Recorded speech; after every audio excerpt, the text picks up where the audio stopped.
Salamat pagi, welcome back to Kampong London. I know it's been a while, but thank you so much for your patience. Hopefully we'll have more videos coming in the next few weeks, so keep an eye on that. Keep an eye out for that. I just wanted to say thank you from the bottom of my heart for all the support you've given to the series, and I hope to see you soon. Now, on with the show.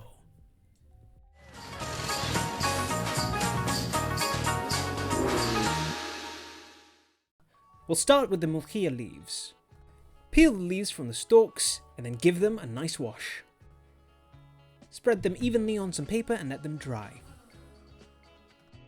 Once dry, dice them into small pieces and place them to the side. For the broth, you'll need 1 onion, cardamom seed, 2 bay leaves. Make sure to dice your onion into smaller pieces. Separately, dice 3 cloves of garlic for later. In a pot of water, add your chicken pieces and put on a high heat. Add the cardamom, bay leaf and onions to the pot. Then cover to boil for around 10 to 15 minutes. You can use any different spices in Mulukhiyah, check the description to see what we used. Boiling, add the spices to the pot, as well as your salt. Once the chicken is cooked, strain the broth and place it back into the pot.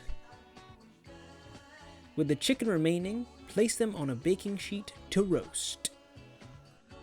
Add additional seasoning if needed, we're using Sumac here. And to speed up the process, add some olive oil. Place in the oven for around 10 minutes. It's finally time to add our Mulukhiyah leaves to our broth.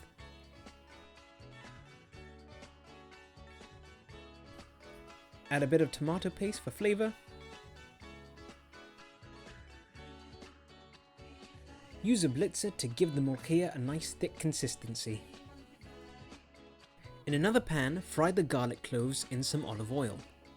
Once brown, add the garlic and oil to the broth.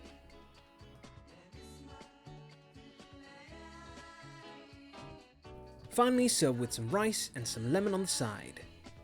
And then you're done.